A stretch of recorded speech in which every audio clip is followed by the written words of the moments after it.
Kali ini saya akan membuat video kreatif dan saya di sini perkenalan dulu, Steve Loren Montong, nomor absen 26 tentunya, dan ada juga Dan nama saya Ignatius Yudhistira, nomor absen 15. Yudis. Dan kali ini saya akan membahas tentang NATO. Apa itu NATO? Ke Depok di waktu pagi hari sambil menulis lirik untuk lagu pop. Mohon maaf atas gangguannya, mari kita serius sekarang. Seluruh negara mengklaim bahwa dalam Perang Dunia Kedua, Jerman mengalami kekalahan telak dari blok sekutu. Oleh karenanya, negara-negara yang tergabung dalam blok sekutu merasa memiliki kemampuan serta kekuasaan untuk menyebarkan pengaruhnya ke seluruh dunia, dan itu pastinya menimbulkan perpecahan tersendiri dari blok sekutu. Amerika Serikat dan Rusia adalah contoh nyata dari betapa ambisiusnya negara-negara pemenang Perang Dunia Kedua tersebut untuk menyebarkan pengaruhnya dalam rangka menguasai dunia secara keseluruhan. Keinginan besar dari kedua negara didukung oleh faktor sumber daya yang bisa dibilang lebih maju dari negara-negara yang lain.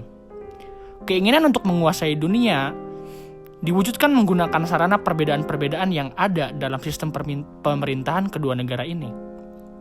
Perbedaan ideologi adalah salah satu sarana yang paling menonjol dibandingkan sarana-sarana lain untuk mewujudkan persaingan itu sendiri. Namun, tidak hanya menyiapkan strategi untuk menyebarkan pengaruhnya ke seluruh dunia, kedua negara ini juga menyiapkan langkah-langkah untuk mempertahankan pengaruhnya ketika sudah bisa diterima oleh suatu negara ataupun menjaga aset yang sudah dimiliki dari invasi pihak lawan. North Atlantic Treaty Organization adalah sebuah organisasi yang terbentuk sebagai strategi dari blok barat yang berideologi liberal, dalam hal ini Amerika Serikat dan negara sekutunya, untuk berjaga-jaga agar ideologi komunis yang dimiliki oleh Rusia tidak mudah menyebar dan mempengaruhi negara lain. Organisasi ini terbentuk pada 4 April 1949 di Washington DC, Amerika Serikat, sebagai bentuk persetujuan terhadap perjanjian Atlantik yang telah ditandatanganinya oleh Brussels, Belgia, oleh 12 negara. Ada 4 tujuan yang telah dibuat sebagai dasar kerja organisasi NATO. Untuk menyelesaikan sengketa dengan cara damai. Yang kedua, untuk menghapus sengketa politik ekonomi internasional. Lalu, untuk menghindarkan penggunaan militer dalam penyelesaian hubungan internasional. Dan yang terakhir, bagi para negara anggota NATO, organisasi ini bisa menjadi jalan untuk membuka kerjasama satu sama lain. Persaingan terus-menerus terjadi tidak hanya dalam sisi ideologi saja. Ekonomi, politik, dan teknologi, sosial budaya yang dimiliki suatu negara pun turut menjadi pemicu persaingan di antara dua negara adidaya ini.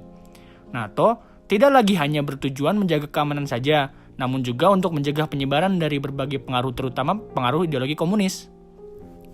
Karena kondisi inilah, membuat organisasi NATO yang awalnya hanya bersifat teritorial, berubah menjadi organisasi yang mencakup kepentingan serta urusan secara internasional. Oleh karenanya, organisasi ini banyak dikenal oleh berbagai negara, sehingga tidak heran ketika keanggotaan organisasi ini dengan cepat bertambah, dan tentunya negara yang bergabung adalah negara-negara yang berhasil dipengaruhi oleh Amerika sendiri. Meskipun memang tujuannya kurang baik karena berkaitan dengan besarnya rasa ego dari Amerika Serikat untuk menguasai dunia, namun ada satu hal yang menjadi menarik bagi kami, yaitu prinsip dari NATO itu sendiri, yaitu jika musuh menyerang salah satu anggotanya berarti menyerang seluruh anggota. Bagi kami, ini adalah sebuah poin yang jika dikaitkan dengan kondisi saat ini sangat relevan. Pentingnya sebuah sejarah adalah menjadi pelajaran dan pengalaman untuk saat ini serta masa depan. Sebagai manusia yang hidup tidak sendirian di dalam dunia yang fana ini, sudah sewajarnya ketika kita ada yang kesusahan atau dari kita ada yang terkena bencana, kita harus membantu orang yang kesusahan tersebut. Dan dalam kondisi apapun, seharusnya kita harus tetap bermanfaat bagi orang lain, meskipun ada sesuatu yang dikorbankan dari diri kita. Sebab pada dasarnya, hidup tidak melulu mengenai kebahagiaan untung diri sendiri, namun juga berkaitan dengan sikap dan cara kita membuat orang lain bahagia dan terlepas dari kesedihan dan kesusahan. Berlayar ke Depok di waktu pagi hari sambil menulis lirik untuk lagu pop.